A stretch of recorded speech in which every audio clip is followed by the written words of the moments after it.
também pela manhã, como eles o fazem normalmente à noite. O texto bíblico diz assim: portanto, visto que temos este ministério, pela misericórdia que nos foi dada, não desanimamos. Antes, renunciamos aos procedimentos secretos e vergonhosos, não usamos de engano, nem torcemos a palavra de Deus. Pelo contrário, mediante a clara exposição da verdade, recomendamo-nos à consciência de todos diante de Deus. Mas se o nosso evangelho está encoberto, para os que estão perecendo é que está encoberto. O Deus desta era cegou o entendimento dos descrentes para que não vejam a luz do evangelho da glória de Cristo, que é a imagem de Deus. Pois não nos pregamos a nós mesmos, mas a Jesus Cristo, o Senhor, e a nós como escravos de vocês por amor de Jesus. Pois Deus, que disse, das trevas resplandeça a luz, Ele mesmo brilhou em nossos corações para a iluminação do conhecimento da glória de Deus na face de Cristo. Verso 7. Mas temos esse tesouro em vasos de barro para mostrar que este poder, que a tudo excede, provém de Deus e não de nós. De todos os lados somos pressionados, mas não desanimados. Ficamos perplexos, mas não desesperados. Somos perseguidos, mas não abandonados. Abatidos, mas não destruídos. Trazemos sempre em nosso corpo o morrer de Jesus, para que a vida de Jesus também seja revelada em nosso corpo. Pois nós, que estamos vivos, somos sempre entregues à morte por amor a Jesus, para que a sua vida também se manifeste em nosso corpo mortal. De modo que em nós atua a morte, mas em vocês a vida. Está escrito: crie, por isso falei. Com esse mesmo espírito de fé, nós também cremos, e por isso falamos, porque sabemos que aquele que ressuscitou o Senhor Jesus dentre os mortos, também nos ressuscitará com Jesus e nos apresentará com vocês. Tudo isso é para o bem de vocês, para que a graça que está alcançando um número cada vez maior de pessoas, faça que transbordem as ações de graças para a glória de Deus. Por isso não desanimamos, embora exteriormente estejamos a desgastar-nos, interiormente estamos sendo renovados dia após dia. Pois os nossos sofrimentos leves e momentâneos estão produzindo para nós uma glória eterna que pesa mais do que a todos eles. Assim, fixamos os olhos, não naquilo que se vê, mas no que não se vê, pois o que se vê é transitório, mas o que não se vê é eterno. Curva a sua cabeça, vamos orar mais uma vez. Pai Santo, te pedimos que a clareza do Teu Evangelho esteja nos iluminando nessa manhã e que nós possamos compreender aquilo que o Senhor quer ministrar aos nossos corações, de forma que as trevas sejam dissipadas e nós possamos ganhar uma compreensão ainda maior dos Teus santos propósitos. No nome de Jesus, afasta todo tipo de distração mental ou ambiental, de forma que possamos nos dedicar a Ti e fazer da reflexão da Tua palavra uma parte importantíssima do nosso culto a Ti nessa manhã. Essa é a nossa súplica, a nossa petição, em nome de Jesus. Irmãos, então, olhando para esse texto bonito, não é? E especial para o povo de Deus, de várias formas, nós vamos meditar pensando nesse tema, a clareza do Evangelho. Os irmãos devem saber que a segunda carta do apóstolo Paulo aos Coríntios, ela é um relato da angústia do próprio Paulo pela igreja. Mas aqui também ele vai expressar diferentemente da sua primeira carta, e talvez da carta intermediária que provavelmente ele enviou, uma espécie de alívio, porque ele havia recebido boas notícias de que as coisas estavam andando, de que tudo aquilo que ele havia ensinado, que ele havia escrito aos irmãos, eles recepcionaram bem e Deus estava fazendo a sua obra no meio deles. Então, ele expressa angústia pela igreja, pela vida espiritual, mas também expressa uma espécie de alívio por tudo aquilo que o Senhor Deus estava fazendo ali no meio dos irmãos. O que parece nos dar a entender de que o pior na vida da igreja ali em Corinto já havia passado. E é por isso que ele expressa aqui o seu desejo de pagar uma terceira visita aos irmãos. Visita que de fato ele concretiza, porque quando ele paga essa terceira visita, é de lá que ele vai escrever a carta aos romanos. Então, o seu anseio foi respondido e ele conseguiu fazer isso. Os estudiosos dizem, e nós, leitores e estudantes da palavra, temos que concordar que essa segunda carta de Paulo aos Coríntios é talvez de todas as 13 cartas, de todos os 13 livros que ele produziu, inspirado pelo Espírito Santo, a carta mais pessoal do apóstolo Paulo, que tem um tom mais pessoal. E ele deixa claro aqui que ele carregava uma espécie de peso, de fardo espiritual, por pastorear, por supervisionar as igrejas de Deus. Não era fácil para ele, assim como não é fácil para nenhum pastor, nenhum servo de Deus e nenhuma igreja do mundo pastorear uma igreja. Existe um fardo, existe um peso que os pastores carregam, e o apóstolo Paulo tinha essa responsabilidade, e ele sentia isso. Como pastor eu posso confirmar isso. Muitas vezes eu sinto um peso que ele parece ser físico, que ele vem sobre os ombros, sobre as costas.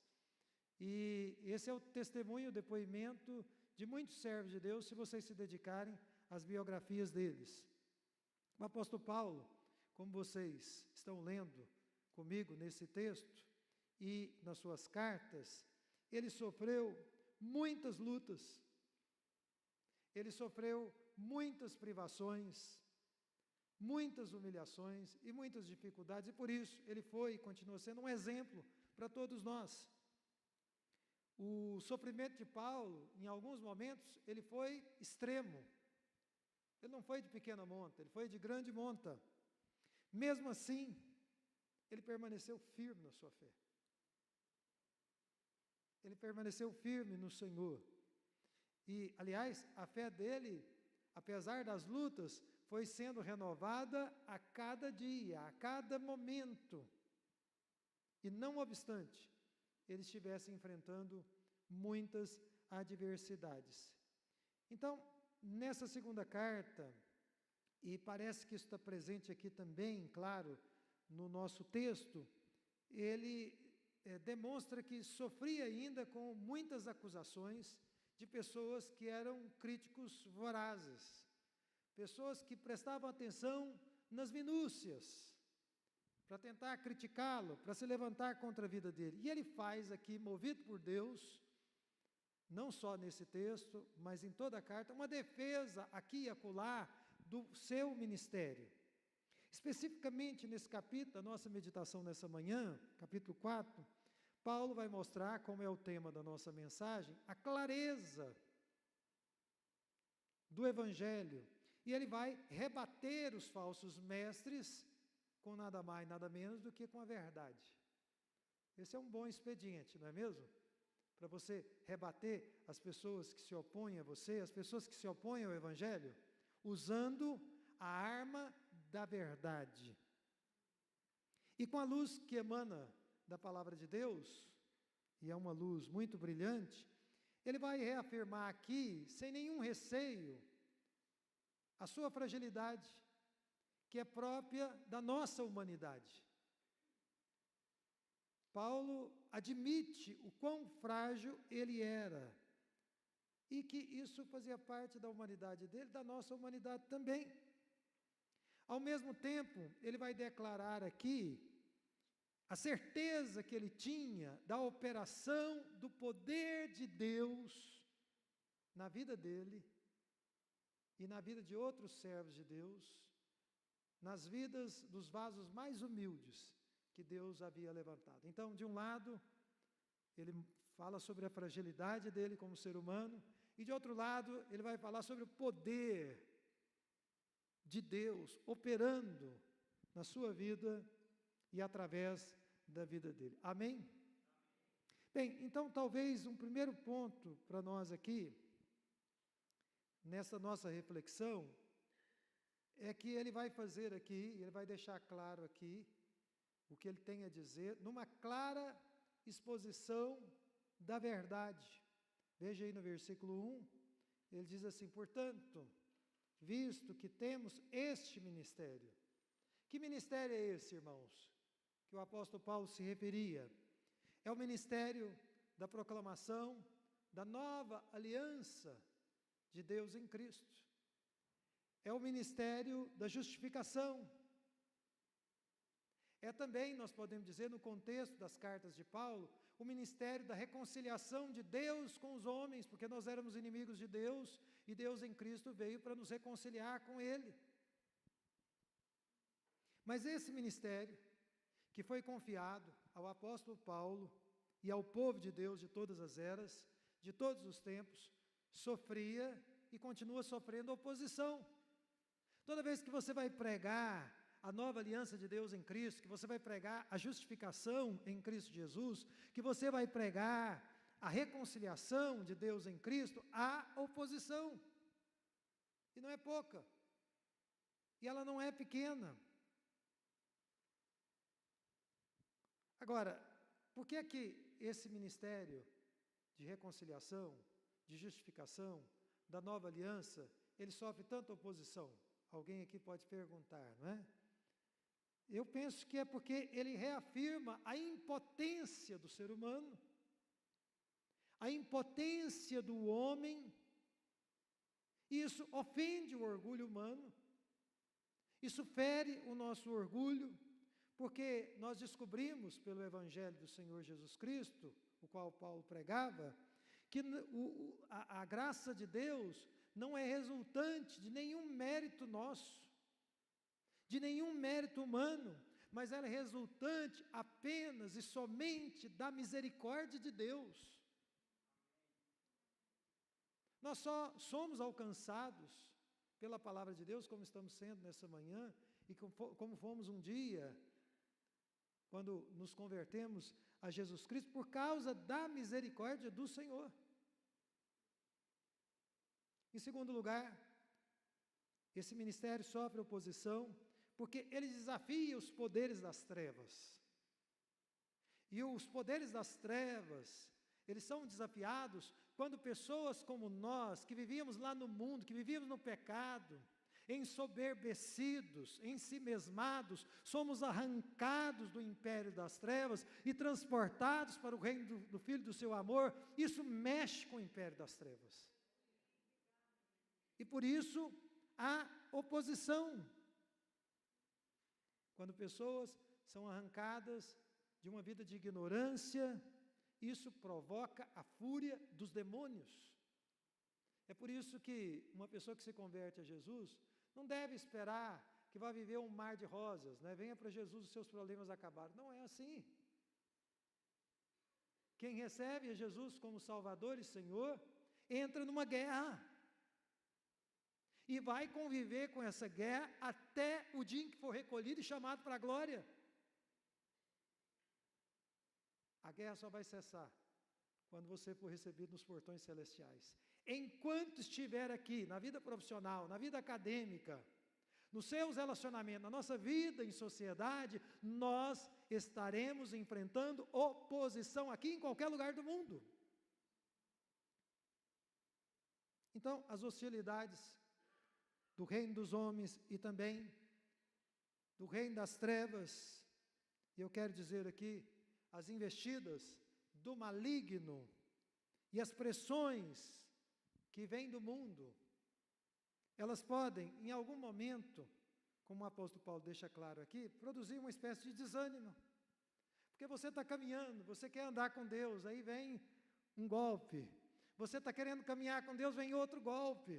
Você está querendo fazer o que é certo, você está querendo agir honestamente, falar a verdade, não ceder às mentiras, nem pequenas, nem grandes, nem médias.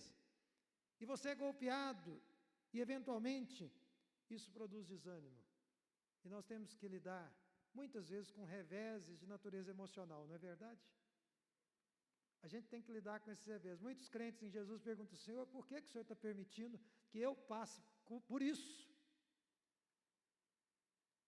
Por que o Senhor permite que eu passe por essa situação? Irmãos, o alto preço que o Evangelho exige, nesses nossos dias, como nos dias de Paulo, ele muitas vezes é ignorado por pessoas que querem um caminho mais largo, que querem um caminho mais fácil. E esse era o caso, sem dúvida nenhuma, dos falsos mestres que torciam a palavra de Deus nos dias do apóstolo Paulo e nos nossos dias. E eles torciam a palavra de Deus buscando os seus próprios interesses. Os falsos mestres que estão na internet hoje, que estão eventualmente falando publicamente, ou até mesmo infiltrados em algumas igrejas, ninguém de nós deve se enganar, eles estão buscando os seus próprios interesses e não os de Cristo. E diz Paulo, que naqueles dias, como nos nossos, eles tentavam fazer isso, mistificando a fé, e distraindo os cristãos da mensagem simples e poderosa do Evangelho, porque o Evangelho é simples, mas ao mesmo tempo, e surpreendentemente, ele é poderoso.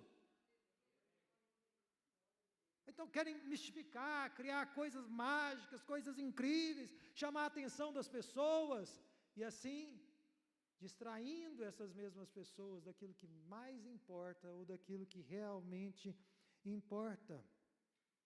Eles criavam rituais, vejam em versículo 2, procedimentos secretos, e diz Paulo, vergonhosos, e assim eles torciam a palavra de Deus com vistas ao engano. O apóstolo Paulo, homem de Deus, homem santo, renunciou a todos esses expedientes. Glória a Deus por isso. Glória a Deus, porque há servos de Deus vivendo hoje que renunciam igualmente a esses expedientes perversos e malignos. São malignos e são carnais. Mas todos nós, crentes em Jesus, devemos renunciá-los. Devemos abrir mão desses expedientes. Ele queria mostrar o contraste entre os apóstolos, entre o que os apóstolos estavam ensinando e o que os falsos mestres tentavam disseminar no seio da igreja, nos arraiais do povo de Deus. Como é que os apóstolos se apresentavam? Diz o texto, que eles se apresentavam como servos. Servos de Deus e dos irmãos. Era assim que os apóstolos se apresentavam, era assim que os servos de Deus se apresentavam, e é assim que nós devemos nos apresentar hoje. E, além de nos apresentarmos como servos, Paulo também apresentava o único Senhor, Jesus. O único Senhor. Então, não havia por parte de Paulo, nem por parte de nenhum dos apóstolos, nenhuma tentativa de manipulação das pessoas. Paulo não queria se assenhorar das pessoas, dominar as pessoas, dirigir a vida das pessoas, você faz isso, você faz aquilo. Não, ele não queria nada disso. Isso era a vida dos falsos mestres. E vocês, nós que estamos vivendo hoje, em 2025, precisamos prestar atenção, porque esse é o modus operandi dos falsos mestres da atualidade também. Eles querem dominar as pessoas, controlar as pessoas, dirigir as pessoas, manipular as pessoas. Versículo 5. Mas não pregamos a nós mesmos, mas a Jesus Cristo, o Senhor, e a nós, como servos / escravos de vocês, por causa de Jesus. Então, irmãos, ao contrário dos falsos mestres, e como servos, Paulo e os demais apóstolos, eles trabalhavam fazendo uma clara exposição da verdade sobre Deus, da verdade sobre o mundo e da verdade sobre o ser humano também. Era dessa maneira que eles ministravam, pela graça de Deus e cheios do Espírito Santo, as consciências humanas. E eles faziam isso com algo que deve estar presente na nossa vida o tempo todo, com toda sinceridade, diz Paulo, diante de Deus. Você sabe o que é você fazer algo com toda sinceridade diante de Deus? É algo com toda pureza, com toda boa fé que há no seu coração, porque alguém aqui pode querer enganar a uma outra pessoa e pode até ser bem sucedido, mas você e eu jamais enganaremos a Deus. É por isso que precisamos ser sinceros diante de Deus. Faça o que você fizer, mas faça com sinceridade diante de Deus. E Ele, que tudo sonda, que tudo vê, vai perscrutar o seu coração e a sua mente, e vai te abençoar, e vai te fortalecer na graça que há em Cristo Jesus. Amém? Irmãos, o Evangelho, ele é muito claro. E aqueles que compartilham do Evangelho, como eu estou fazendo com vocês aqui hoje, ou numa conversa pessoal com um amigo, no trabalho, na escola, na faculdade, nós precisamos nos esforçar para apresentar o Evangelho com a maior clareza possível. Porque o Evangelho é claro. Não queira tornar o Evangelho algo difícil. Ele precisa ser apresentado com clareza e com simplicidade. Agora, irmãos, se Paulo trabalhava fazendo uma clara exposição da verdade, ele vai dizer aqui que havia também um claro encobrimento da verdade. Então, apesar da clareza do Evangelho, nós vemos na nossa caminhada cristã, ao longo da nossa jornada cristã, pessoas que estão seguindo com as suas vidas obstinadamente no erro, obstinadamente na apatia em relação a Deus. Vocês conhecem pessoas assim? Pessoas que estão nessa condição, são pessoas que, tendo ouvido o Evangelho, em um determinado momento, permanecem no erro, permanecem no pecado, permanecem com um estilo de vida que é antagônico a Deus. Mas você pode perguntar assim, pastor, por que é que isso acontece? Por que é que uma pessoa que ouviu o Evangelho, ou que foi educado na igreja, e de repente se afasta? O apóstolo Paulo vai responder, veja aí o versículo 3 e 4. Mas se o nosso Evangelho está encoberto, para os que estão perecendo é que está encoberto. O Deus desta era cegou o entendimento dos descrentes, para que não vejam a luz do Evangelho da glória de Cristo, que é a imagem de Deus. Se a luz do Evangelho traz salvação, por um lado, irmãos, por outro lado, a luz do Evangelho confirma a perdição de muitas pessoas. Ela vai confirmar a perdição de muitas pessoas. E muitos estão cegos no mundo em que nós estamos vivendo agora, como nos dias de Paulo, e estão rejeitando abertamente a boa nova que o Senhor Jesus Cristo trouxe a esse mundo. Eles não conseguem enxergar o que nós estamos pensando juntos nessa manhã. Eles não conseguem enxergar a clareza, a nitidez do Evangelho. Antes, insistem em permanecer nas trevas, em continuar nas trevas. A cegueira humana, em relação a Deus, irmãos, ela se deve, diz o apóstolo Paulo, a uma espécie de ação maligna, de ação demoníaca, que é claramente consentida pelo ser humano. Porque se o diabo está agindo de um lado, cegando as pessoas, do outro lado as pessoas claramente estão consentindo com essa atuação maligna. Estão dizendo que o diabo pode entrar, pode atuar, está tudo bem. Isso impede que as pessoas enxerguem a glória de Deus em Cristo Jesus. É por isso, irmãos, que nós aqui defendemos, baseados nas Escrituras, que toda conversão é um milagre. Sem dúvida nenhuma, toda pessoa que se volta para Jesus é um milagre ambulante. Essa pessoa vivenciou, está vivenciando, nós estamos vivenciando algo que é fruto da graça, da intervenção divina nas nossas vidas. Porque ninguém de nós, nenhum crente em Cristo Jesus, em nenhuma geração, em nenhuma era, teve, tem ou terá poderes em si mesmo para romper com o cerco que Satanás faz em torno do ser humano. Você não tem esse poder, nem eu tenho. Você não pode chegar para o ímpio e dizer para ele: olha, sai das garras de Satanás e venha para Deus agora, você tem poder para fazer isso. Não, ele não tem. Poder nele mesmo ou nela mesma, ele não tem.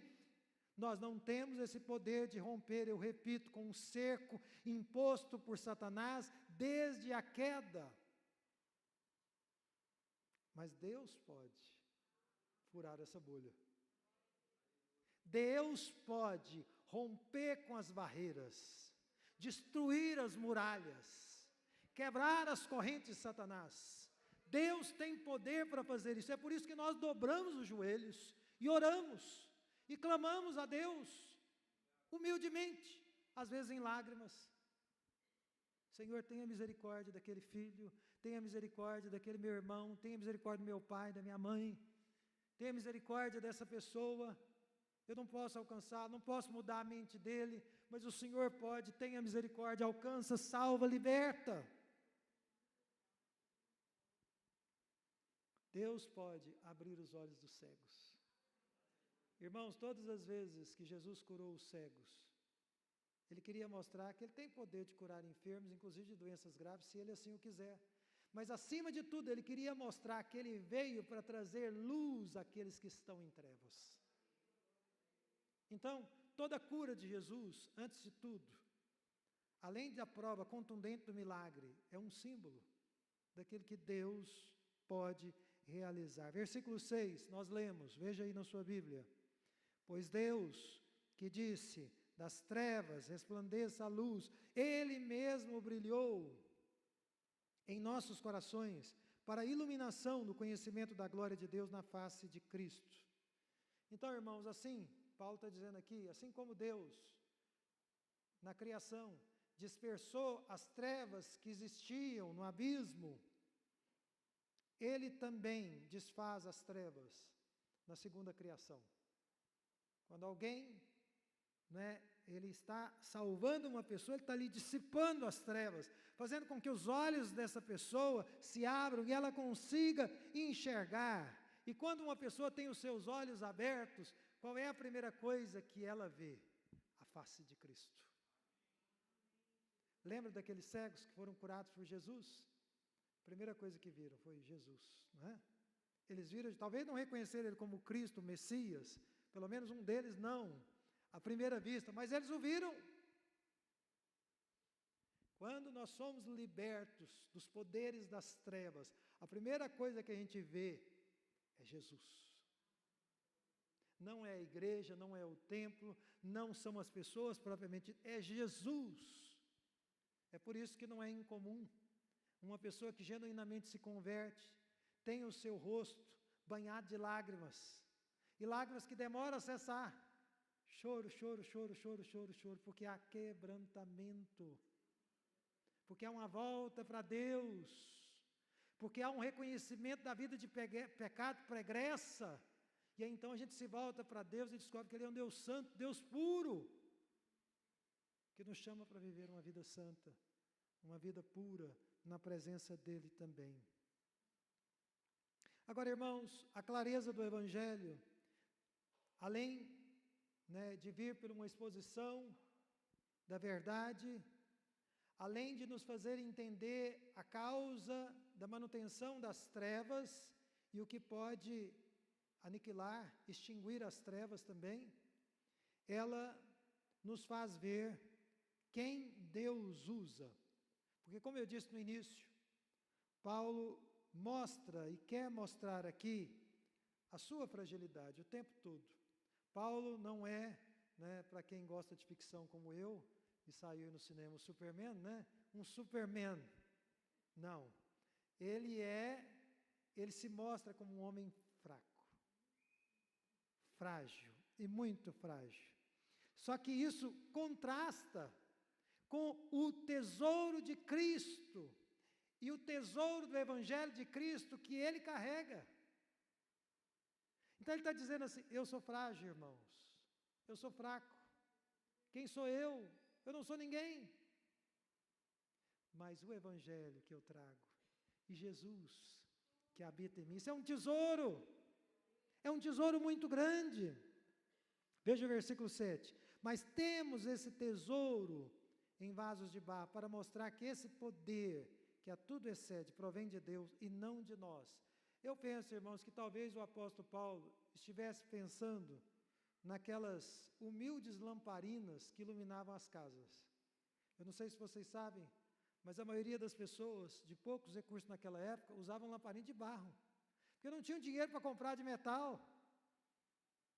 Então usava de barro, e ali colocava o azeite, que alumiava a casa, que iluminava o quarto, a sala, onde eles estavam, mas eram peças muito humildes, de gente muito simples, mas que carregavam o azeite, que mantinha a chama acesa, que trazia o benefício da luz. Então as pessoas conseguiriam enxergar onde estava o quê? Essa é a figura que provavelmente o apóstolo Paulo queria trazer. Irmãos, nós somos criaturas frágeis. Como crentes em Cristo Jesus, jamais nós olhamos para nós mesmos como superpoderosos, mas nós olhamos para nós mesmos reconhecendo: Senhor, eu sou frágil, eu sou indigno, eu sou incapaz de fazer muitas coisas. Mas o poder de Deus, o poder que pertence a Deus, está, através do seu Espírito Santo, em nós. E ele está em nós através do Evangelho que nós carregamos e pregamos. Então, eu pergunto a vocês, de forma retórica aqui, para que vocês pensem: quais são as fragilidades que vocês estão carregando?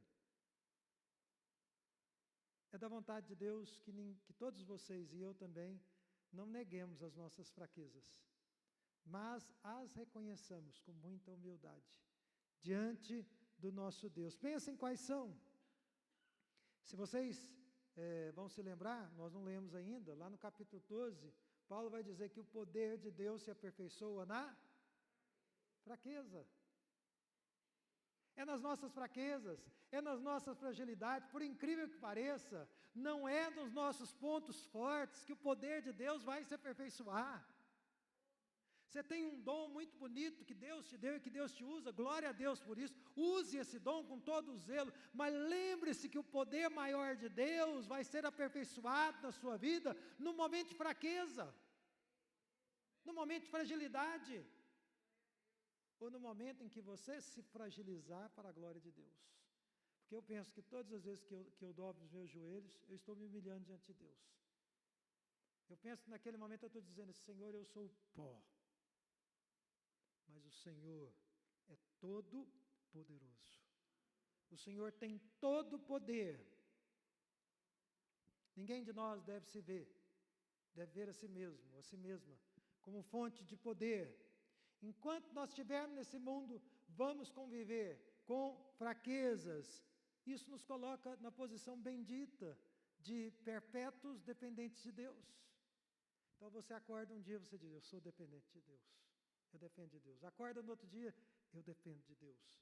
No outro dia: eu dependo de Deus, eu preciso de Deus, eu preciso da graça dEle. E assim sucessivamente. O poder que em determinado momento da nossa vida nós exibimos, irmãos, ele é um poder, diz Paulo, que provém de Deus. Nós não temos nenhuma virtude que não nos tenha sido dada. Que Deus não tenha permitido, primeiramente, que nós a tivéssemos. E esse poder que está em nós, através do seu Espírito, através do seu Evangelho que nos foi legado, ele vai nos capacitar a lidar com as muitas adversidades que a vida nos oferece. Quem aqui já caminha com o Senhor há algum tempo, vai se lembrar de muitas adversidades, não é verdade? Se eu fosse pensar, se eu fosse fazer uma lista aqui das adversidades que eu enfrentei recentemente, elas são muitas. Eu não consigo contar nos dedos. É lógico que eu não quero comparar com as bênçãos, que são muito maiores. Mas eu tenho que admitir que eu lido com adversidades e vocês também. Com lutas que nós temos que enfrentar muitas vezes. Mas esse poder que habita em nós, ele nos capacita a lidar com todas essas adversidades que muitas vezes colidem contra nós, com vistas a nos destruir, porque às vezes uma provação que você está enfrentando vem sob permissão divina e Satanás às vezes está ali agindo, tentando te destruir. O que eu quero dizer para vocês aqui, baseado em algo que eu aprendi há muito tempo, e que é algo verdadeiro na interpretação das Escrituras, é que nós convivemos com o já e o ainda não. Nós convivemos com a obra que Deus já fez nas nossas vidas, e com uma obra que Ele ainda não fez.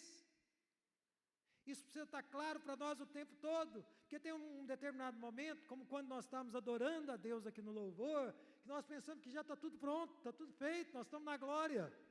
Aí você termina o louvor e vai enfrentar as adversidades lá fora. Aí você pergunta, meu Deus, mas cadê aquela glória? Cadê aquela exultação? Lembre-se, é o ainda não.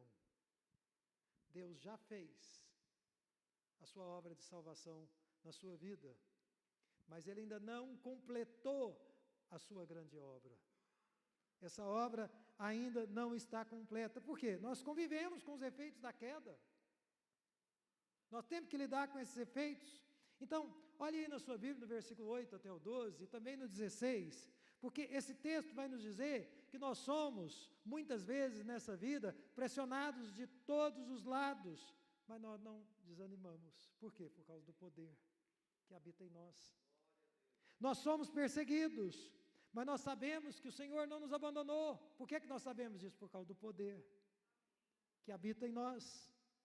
Por causa das lutas cotidianas, muitas vezes nós nos encontramos abatidos. Você já se encontrou abatido? Abatido na alma, e às vezes até abatido fisicamente. Mas por causa do poder que habita em nós, e do apego que Ele nos dá a graça de ter com o Senhor, nós sabemos que não seremos destruídos. Pode se levantar um batalhão de demônios contra nós. Mas pela fé em Cristo Jesus, nós sabemos, não seremos destruídos. E como qualquer pessoa que está aqui, né, ontem à noite nós estávamos conversando sobre manchas na pele, né, e nós estávamos discutindo e rindo, né, que com o passar do tempo, algumas manchas vão surgindo na pele. E você, em alguns casos, tem que tratar, tem que cauterizar, tem que procurar dermatologista, mas essas manchas elas vão surgindo na medida em que o tempo passa. Irmão, nós convivemos o tempo todo com desgastes físicos. O nosso exterior ele vai se desgastando, mas Paulo nos diz, e nós devemos nos animar com isso, que interiormente nós experimentamos uma renovação. Nós nos desgastamos exteriormente, mas interiormente nós experimentamos renovação. Então, um crente em Jesus que está com 90, está com 100 anos e está lúcido, ele pode louvar e glorificar a Deus, porque interiormente ele está renovado. E ele sabe que um dia terá um corpo glorificado. Nesse corpo, esse corpo não vai chorar, não vai enrugar, não vai adoecer. Esse corpo será belo para servir a Deus e uns aos outros, eternidade afora. De muitas maneiras, nós experimentamos a morte todos os dias, por amor a Jesus, diz o apóstolo Paulo, e com o objetivo de revelar a Jesus às outras pessoas. Porque ninguém de nós aqui deve duvidar que muitas vezes, quando nós estamos sofrendo, passando por uma situação difícil, é que Deus usa esse sofrimento, essa dificuldade para alcançar outra pessoa. É claro que alguém pode olhar para você vitorioso, bem-sucedido, tendo atingido suas metas e dizer, puxa vida, como Deus é bom, e glorificar a Deus, isso Deus pode usar também. Mas muitas vezes é nos momentos mais difíceis da nossa jornada que Ele vai suscitar fé no incrédulo, que vai olhar para aquela pessoa e dizer assim, puxa vida, só alguém que ama a Deus genuinamente, para continuar servindo como ele serve ou como ela serve, apesar de tantas adversidades. Glória a Deus por isso, irmãos. Paulo vai nos dizer aqui, então, que na economia de Deus, os sofrimentos dessa vida, versículo 17, veja aí na sua Bíblia, todos os sofrimentos dessa vida, sejam eles quais forem, eles são leves e momentâneos comparados com a glória eterna, que pesa mais do que todos eles. Isso precisa estar na nossa mente. É assim que nós devemos ver, meus queridos irmãos, as inúmeras, adversas e complexas situações que Deus nos permite passar nessa vida, como sendo algo absolutamente leve em comparação com a glória pesada de Deus, que Deus tem para nós. Se você está aqui hoje na casa de Deus, sentindo algum desconforto físico, emocional, ou até de natureza espiritual, e esse desconforto é um desconforto que te acompanha há muitas semanas, há muitos meses, quem sabe há muitos anos, saiba que isso não se compara com a pesada glória que Deus tem reservado para você e para o seu povo. Se você está caminhando em Jesus, de fato e de verdade, isso é muito pequeno, é muito simples. Agora, como é que isso é possível, né? Como é que alguém pode considerar os sofrimentos, os desconfortos algo leve? Alguém pode perguntar isso. Paulo vai nos responder aqui, dizendo que a clareza do Evangelho, ela nos faz ver o impossível. Nós devemos ver cada situação e cada novo evento na nossa vida com os olhos da fé. Amém? Então, tudo que você está vivendo, o que você vier a viver, por favor, não use apenas os olhos da racionalidade, por assim dizer. Use os olhos da fé também. Isso porque tudo depende nessa vida, pelo menos eu penso assim, e pensei muito quando estava preparando essa mensagem, depende de onde nós colocamos os nossos olhos. Isso vai determinar muito na nossa vida. Você vê que o apóstolo Paulo, e ele fala aqui em nome dos demais apóstolos também, eles que passaram por todo tipo de intempérie, de dificuldades e de adversidades, eles decidiram fixar os seus olhos nas coisas eternas. Versículo 18, veja aí na sua Bíblia. Naquilo que não se vê. E por que é que eles fizeram isso? É porque Paulo concluiu algo que nós devemos concluir. Porque tudo mais nessa vida é transitório. Nós devemos fixar os nossos olhos nas coisas eternas, naquilo que não é visível, porque tudo mais é transitório. Eu penso que isso significa dar a dimensão correta das coisas que estão diante de nós. Eu também penso que a maior desgraça para um ser humano é colocar os seus olhos, é colocar o seu coração naquilo que é passageiro, é projetar a sua vida, é projetar as suas expectativas, é gastar as suas energias naquilo que é passageiro. Isso é uma desgraça Que Deus nos livre desse mal terrível.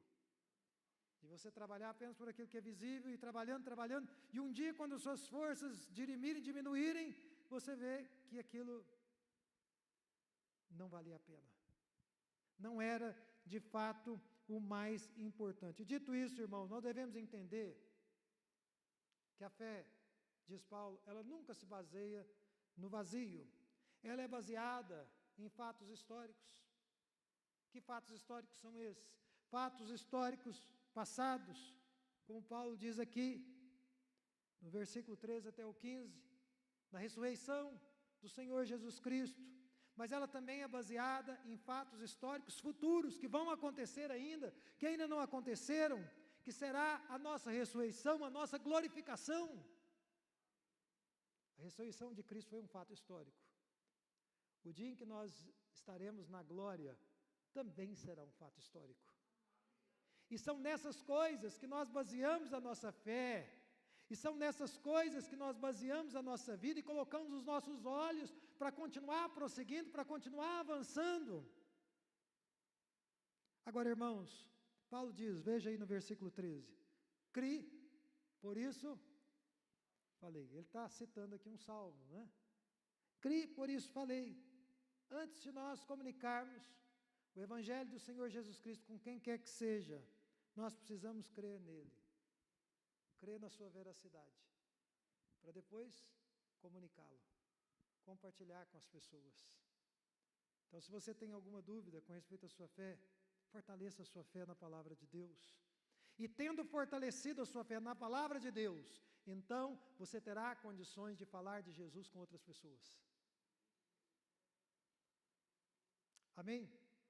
Eu quero concluir essa mensagem, já pedindo aos irmãos do Ministério do Louvor que venham aqui para o altar, propondo 3 aplicações para nós, curtinhas, e nós vamos orar e vamos encerrar a nossa escola bíblica.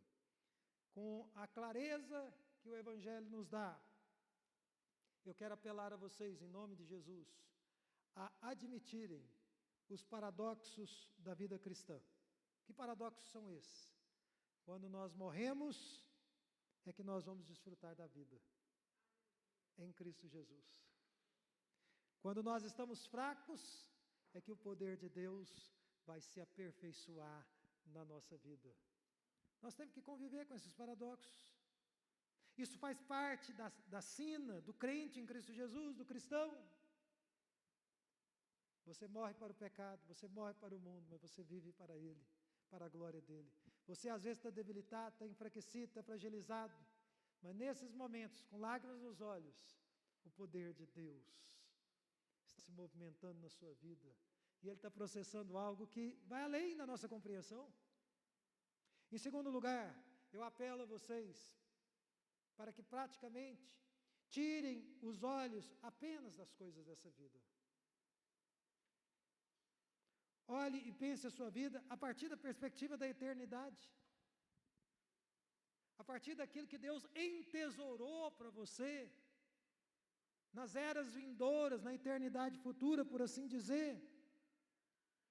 Sabe o que vai acontecer?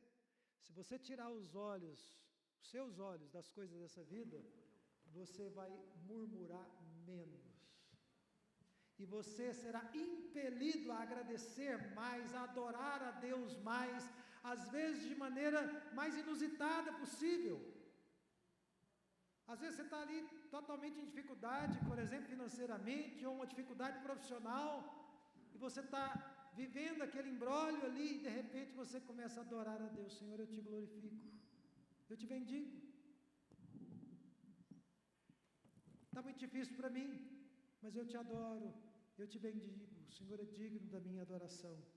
Tire os olhos das coisas dessa vida e coloque-os na perspectiva da eternidade. Por último, vamos pedir a Deus que remova dos nossos olhos o véu da ignorância. Vamos pedir a Ele que ilumine os nossos olhos, para que possamos ver tudo aquilo que Ele quer nos mostrar na Sua palavra e ao longo da nossa jornada. Eu imagino Deus, Pai, como um Pai amoroso que está sempre falando: meu filho, minha filha, eu quero te mostrar isso.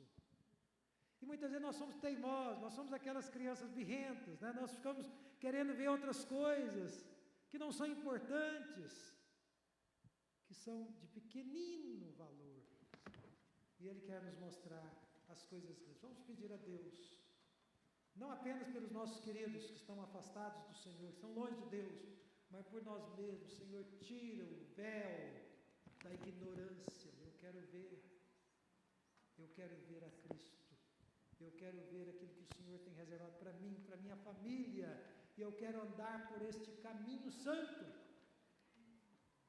Vamos ficar em pé nesse momento. Curva a sua cabeça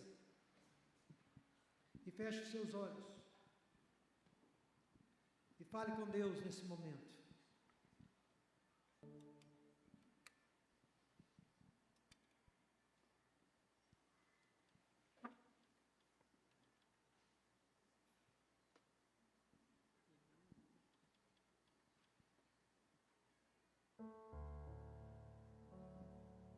Um dia houve trevas, mas o Senhor Deus dissipou as trevas e a luz brilhou neste mundo. Daqui a pouco você vai sair, vai ver o sol, vai sentir a brisa no seu rosto. Tudo isso veio das mãos de um Deus sábio, um Deus amoroso e santo. Esse mesmo Deus tem dissipado as trevas nas almas humanas. Ele é o resgatador. Ele é o libertador. Ele é aquele que nos faz ver, enxergar. E quando nós vemos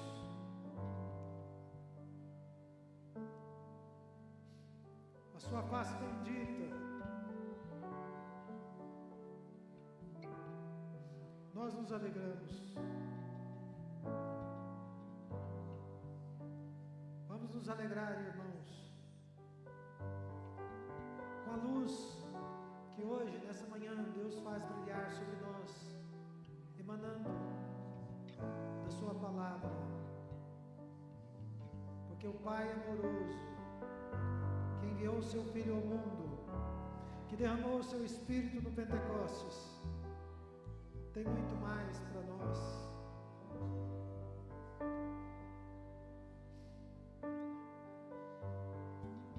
Senhor Deus, obrigado pela Tua palavra que veio a nós. Obrigado porque, ainda que Satanás tenha os seus poderes, um dia o Senhor rompeu o cerco e nos alcançou. Não tínhamos forças em nós mesmos, nenhum recurso havia em nós, nenhuma bondade havia em nós, mas graciosamente o Senhor veio ao nosso encontro, e a Tua luz brilhou sobre nós, e nós sorrimos diante de Ti. Agora, meu Deus, nós Te glorificamos na beleza da Tua santidade, pela grandeza do Teu amor, e Te pedimos, concede-nos a graça de seguir por este caminho, em nome de Jesus. Oramos por aqueles que amamos e que conhecemos, que ainda estão longe de Ti, cegos por Satanás, cercados por ele, onde quer que estejam agora. Manifesta o Teu poder.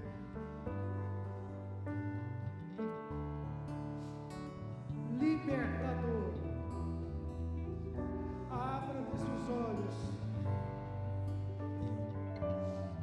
para que vejam a Ti e para que conheçam a Ti como único Deus e vivam em novidade de vida. Em nome de Jesus. Obrigado por essa manhã. Leva-nos em paz para as nossas casas e traga-nos em paz à noite. Quando reunidos, Te prestaremos o culto que o Senhor merece. teu santo nome. Fica com teu povo.